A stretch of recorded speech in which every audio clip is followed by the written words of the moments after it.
Hi there. Welcome to Stronger in the Difficult Places. I'm Dr. Zoe, and today we're talking about how your past traumas affect your current boundaries. I'm excited to pair those two together because I haven't done that in the past. Today I have a guest. Her name is Dr. Tiffany Ross. I'm excited to have her on. She is a licensed marriage and family therapist with 15 years of experience working in the social field. She is owner and CEO of Old to New Creations, an umbrella company created to empower women to take charge in transforming their lives through building healthy relationships and prioritizing personal development and their own emotional healing. She's also founder of Dr. Tiffany Ross Coaching and Consulting Agency, where she specializes in working with women who are ready to heal from traumatic relationships. She's passionate about seeing women win in every area of their lives, especially in building healthy relationships and pursuing their God-given purpose. So here we go. Let's talk about current boundaries and past trauma. Listen in. Dr. Tiffany, I am so excited to have you here today.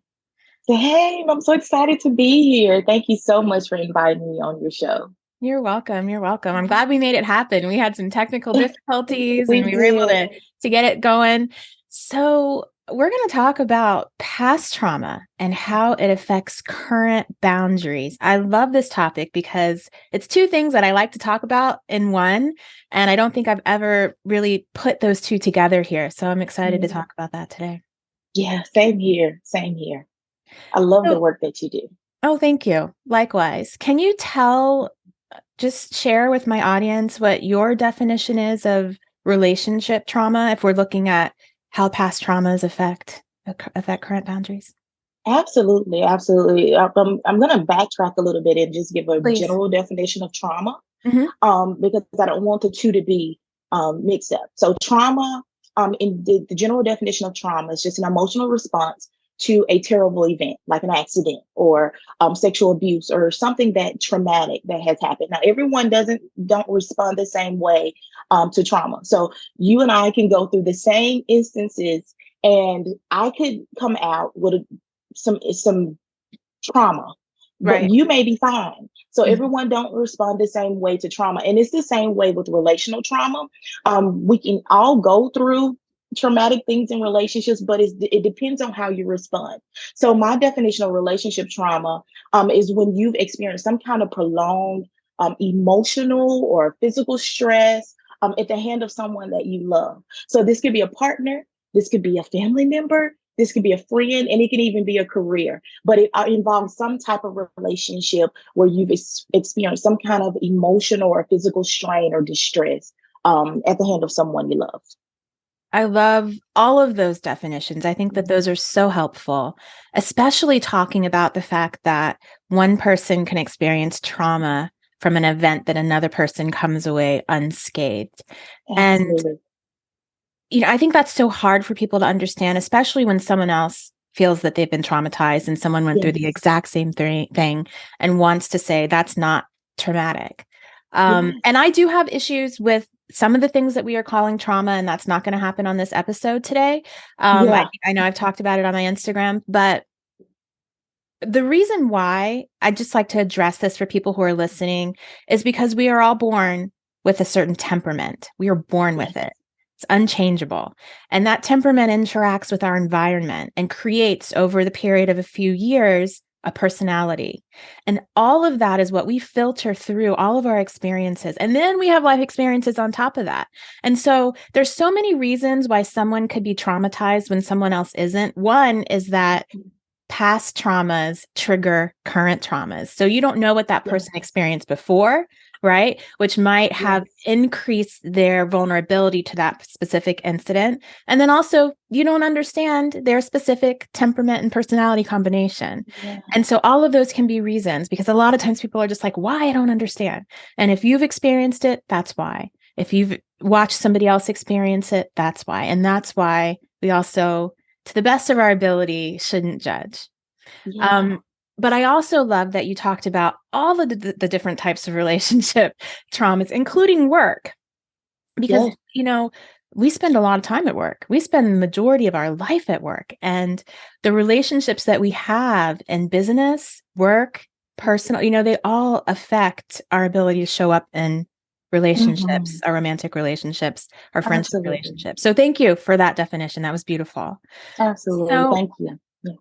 so the next, because we're going to be talking about boundaries, can you define what a boundary is? Absolutely. I love the topic of boundaries. Like Me I too. like when I'm talking about boundaries, it's like something on the back of my neck stands up because for so long I just struggled with setting boundaries in my life is I didn't know how to. And maybe we'll get into this a little bit You will. more later. But my definition of boundaries is just you knowing where you stop or where you start and then where another person ends or where they begin in your life. And a lot of times, what we see in relationships is that because people don't really have boundaries, like you come into those relationships based off of your experiences or your temperament or past experiences, you don't really know, like, you don't know your expectations. You don't know what you want, what you need, or what you desire. And so Mhm. you go into a relationship with someone, and what you need and your desire kind of merge with what that other person wants and what they need. And so I stress so importantly, people going into relationships, knowing who they are. That's number one. Like you have to know who you are. You have to know what you want out of life, what you want with yourself, what you want out of a partner, what you want out of a friendship or a career. Like you have to know what you want, what you need, what is vital for you to be able to stand in your own power or to be able to complete a task or you have to know what you need and you have to know what it is that you desire so those things don't get crossed up with someone else's. I love that. I love listening to everybody else's definitions of boundaries because they're all good and they're right. And, Yeah. I have my own and I just love that. We're going to address this part later too, but I just want to speak for a woman who might be listening because often we talk about what you need to do before you get into relationships. But there's so many women that are like, but I'm already in this relationship. I'm in this marriage for 10 years, 20 years. I have these kids or I have this. So how do I do it now when I'm already in this relationship and I recognize they don't have boundaries? We're going to hold that for later. Okay, that's But good. That's gonna be yeah, good. Yeah. but I'm just saying, I hear you. I know that those thoughts are there. So, Dr. Tiffany, can you share with us your experience with boundaries and your history with maybe trauma and boundaries and how it's affected you that you've learned? Absolutely. I was adopted by my great aunt from the Mm, time that I was a baby. And she's long, wow. she's in heaven now, and I miss her every day. But I'm so grateful for the angel that I had in my life who raised me. But I wasn't raised by either one of my parents. Both of my parents were drug addicted and gave both me and my sister up for adoption to family members, thank God, at a very early age. So And you guys grew so up I grew separately? Yes, we grew up Wow. separately. My sister and I grew up separately. And so I grew up, even though I knew who my mom was, I wasn't living with her, but I would still have opportunities to go back and, visit with her. She'll come back and pick me up because we were with family. So Mm-hmm. she would still have access to us. And during those times, I watched her go in and out of very physically abusive relationships. Mm, I even watched, her sometimes I would see her, the effects of the drugs. And my dad was a little bit more protective over us, so we didn't see a whole lot when we were with him. But with my mom, we did. We experienced a lot. And so at the age of 12, while I was staying with my mom, one of her boyfriends attempted to have sex with me. So, mm. and throughout that time, that was the very first time. And throughout the years from that very first experience, I've been abused sexually 4 times. Wow. And so I've experienced sexual abuse, I've experienced relational abuse. Um, and so when I talk about boundaries, it's coming from that place, that Right. 12-year-old Tiffany place, Mm-hmm. when I didn't know how to protect myself and I didn't know how to stand in my own voice and in my own power. And so now that I'm an adult and I've learned those, and it's been a struggle. Like, Mm-hmm. I'm in my late 30s now, and it's still been a struggle in just learning how to validate and affirm who I am and not expecting other people or things to validate who I am, because that's such a big part of setting boundaries is learning how to affirm who you are. Wow. Thank you so much for sharing that story. You're welcome. Unfortunately, you know that you're not alone. So many women share similar stories, and that's really Right. why we're doing this episode today. Yeah. So I imagine, just like you just shared, that it must have been difficult in new relationships, maybe before you understood the whole concept of boundaries and walking in and probably having experiences over and over again that are like, why is this happening to me? What's going on? Yeah. How did you get to a place where you were able to recognize, of course, your education, I'm sure helps a lot with that. Mhm. Um, but how did you get to a place personally of being able to recognize, oh, I need boundaries. Oh, this is my job to do, right? This is my job to Yeah. take care of myself. Yeah, that's such a good question. Because I was just thinking about this the other day, which is amazing that you asked that. Mm, Um, I was I was having, I would say, some difficulties with a friend of mine. She'd been my friend since high school. And mhm. I'd always knew, like, she was the person that I would call. You know how we are with our girlfriend. Oh, yeah. I go, she was like the person that I knew at any moment if I need anything, she would drop what she was doing and she would come to my rescue. And she stopped. We got to college and she stopped. She started having other friends, Mm, and I felt the rejection of that. yeah. And I didn't know then that, I was struggling with rejection. But Mhm. even at that same time, my aunt, my great aunt, who was who raised, who I call my mom. So if I refer to my mom, that's usually, who That's I'm right. talking about. Yeah. So my mom at that time, she and I was not having the best relationship. And mind you, by the time that I got to college, I had two children. My first child I had at 15. And well, I got pregnant at 15 and had him at 16. And my other second son I had at the age of 18. And Wow. so by the time I got to college, I had already gone through so So much much. stuff, Yeah. so much. I had so much trauma, so many things that I needed to unpack and deal with. And my mom, because we weren't talking at that time, she wrote me a letter. Like, we don't write letters anymore, but this letter was so powerful. I wish I'd kept it. But she wrote me a letter, and the gist of the letter said, if things are happening around you, it's not everyone else's fault. It Mm, is your fault. And that forced me to really look in the mirror at what is going on with me. mhm. And I wish I could say, everything changed overnight. It didn't, but it did force me to really look at and take responsibility for some things, maybe some pains that I really had hidden in my heart Mhm. at that particular time. And yes, my education helped. I was in the school at the time. I was working on my bachelor's degree, and I was in child and family studies. That's what my degree's in, family relationships. And so um, that helped. But when I got into my master's program, my training for becoming a marriage and family therapist, oh my goodness, Start to that see was, things. oh my God. Yes. When I tell you that I was forced, you know what a genogram is. So Oh, yeah. I was forced to, and I Well, still kept mine. let's explain what a genogram is so Oh my people who are goodness. listening. Okay, so a genogram, for those who don't know, is like a family tree, Mhm. but it has symbols that represent, different relationships in your family. And And issues. so, yeah, relationship and issues. Mhm. And it shows like the different connections between generations, and it's amazing. Go Google it. Like, we Google everything. Go Google genogram. Genograms are amazing, but it's a family tree. And so we had to do one of those as our project. And I had to lay out Mm, like generations that I didn't even know.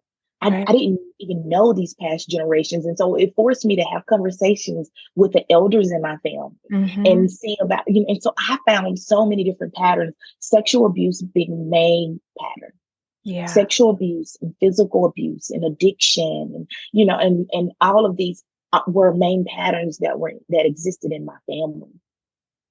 And so that forced me to really, to deal with some things. And then I went through my own therapy process, and I still do from time to time. Like, I'm a therapist, but I push going to therapy as well. When I am in a rough patch, I will go to therapy. I have a So do therapist. I.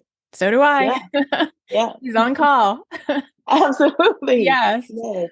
Oh, Tiffany, Dr. Tiffany, thank you so much for sharing that. I don't know if you know, but I also got pregnant at 15 and I had a daughter No, at I didn't. 16. I placed her for adoption and I have a long story regarding that and my Yeah, shame that's beautiful. and history regarding that. But yeah, we definitely have that in common. Yeah. Um, I'm I'm glad that that you shared what your mom said to you. Yeah. That is so powerful that I think so many people don't recognize. If so much is going on around you, if you're experiencing these things over and over again, the problem is not them, it's you. And when we Yeah. talk about like social media and how social media is this echo chamber, like what you put in what you watch in Instagram, all of a sudden that's all in your feed, right? And you Yeah. can get this idea that that's the world. I hear so many people saying, "Oh, I hate Instagram because it's only this," and I'm like, "I've never seen that on Instagram. Yeah. That's what Yeah. you're looking at, and it knows you, right?" But the Hmm. world is like that too. The world is an echo chamber, and Yes. your trauma, you actually project out, Yes. right? And it gives it right back to you. Yeah. And so for the listener who might be experiencing a lot of chaos in their life, who might be experiencing a lot of drama in their relationships, I just want to encourage you to sit with that for a moment. And sometimes, we hear things that piss us off, that make Yeah. us angry because we don't want it to be us. We want it to be other people. And if you know my platform at all, what I teach is fixing yourself, not them, right? Because that is Yeah. what changes everything.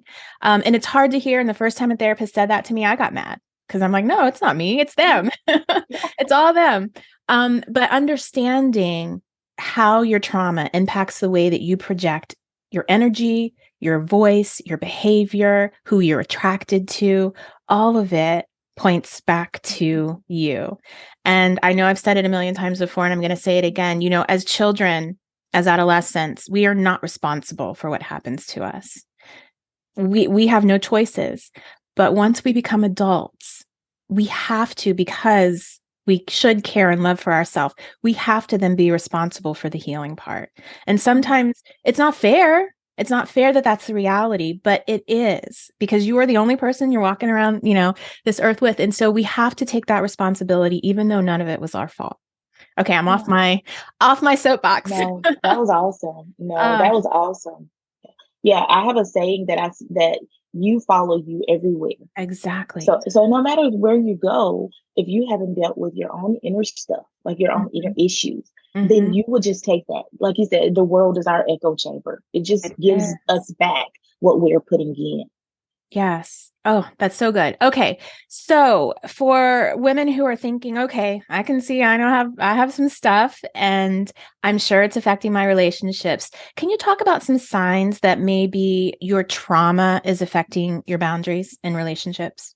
One of the main ones that I see with the women that I work with is that they choose partners that are the same. Hmm. So I'll be in a conversation with them, and they'll say, "Yeah, I was dating with this guy," and I would ask, "Is this something that happens all the time, or is it just specific to this relationship?" Hmm. And what I usually find is that it's a trend. It's almost a pattern.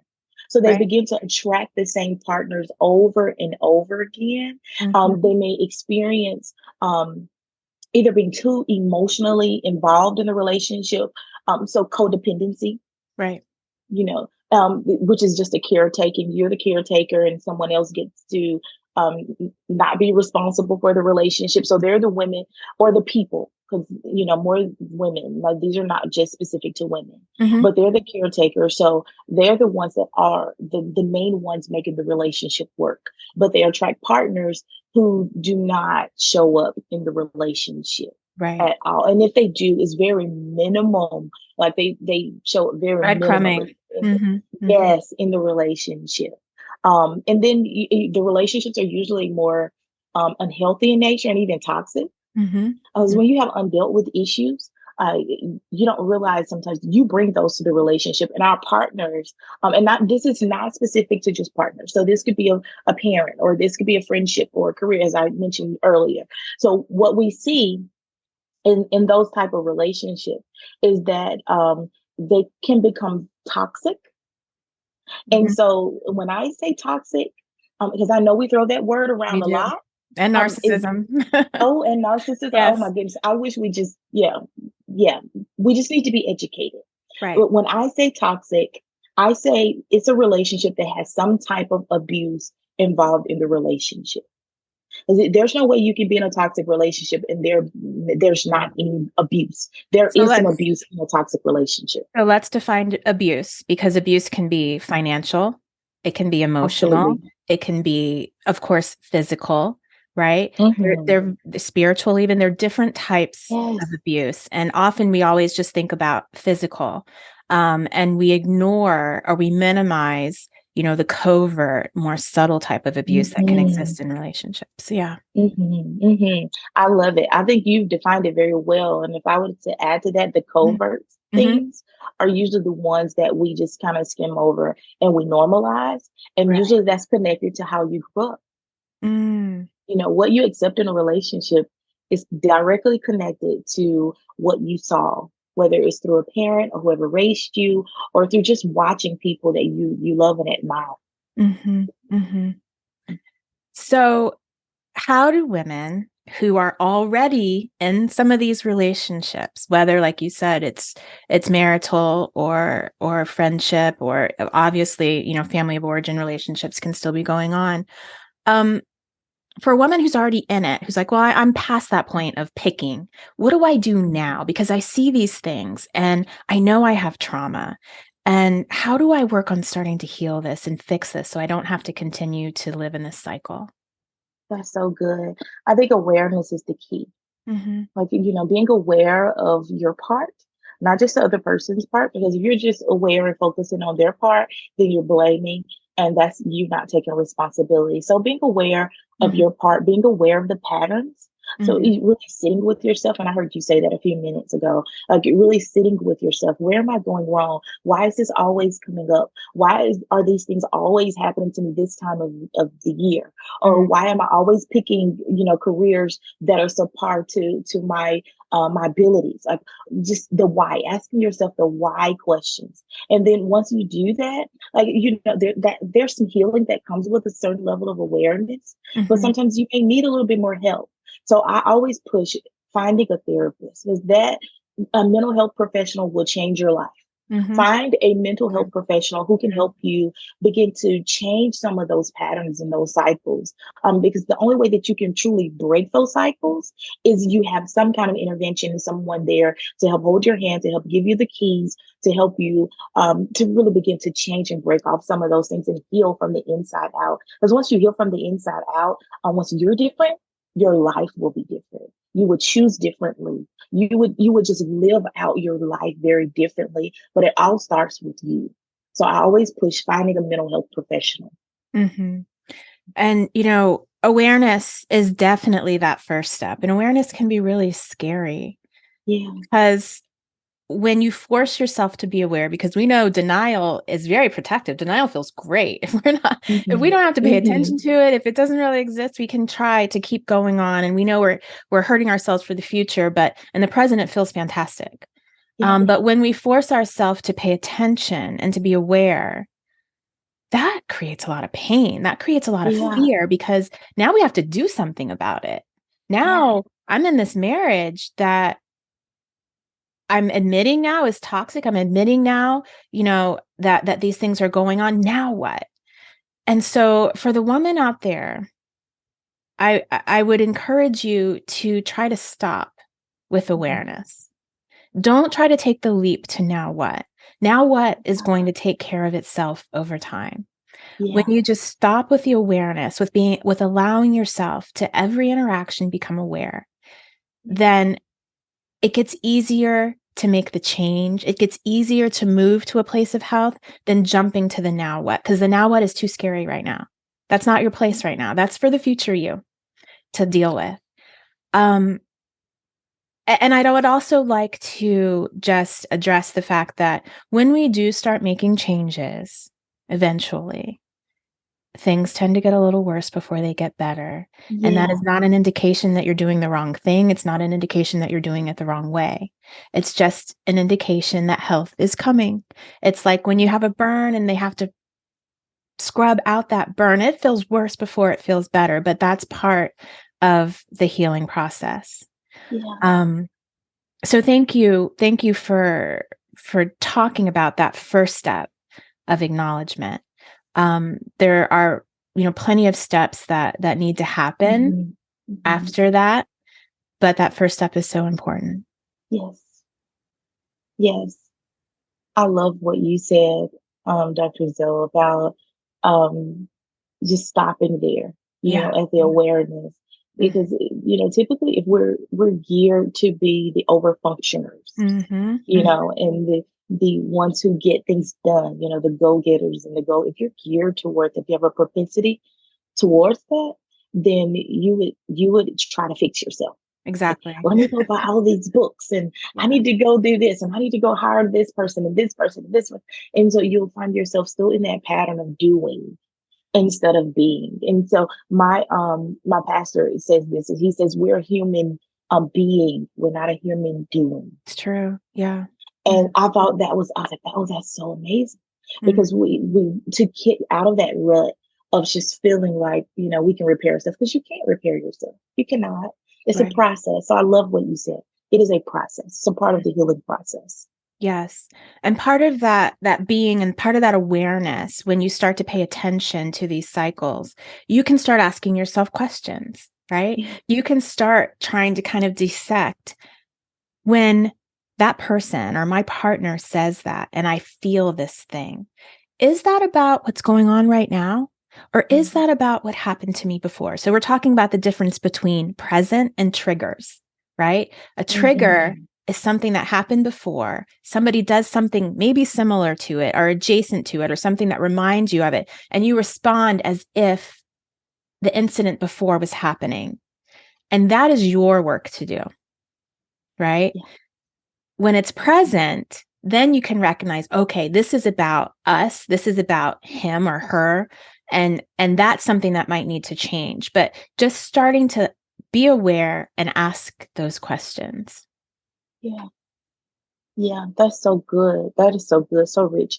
And that's something that I dealt with in 2020. Mhm. I think 2020 was just a game changer for a lot of people. But Yes. for my own marriage, Mm, that was something that I was forced to really just sit and look at the health, of my marriage.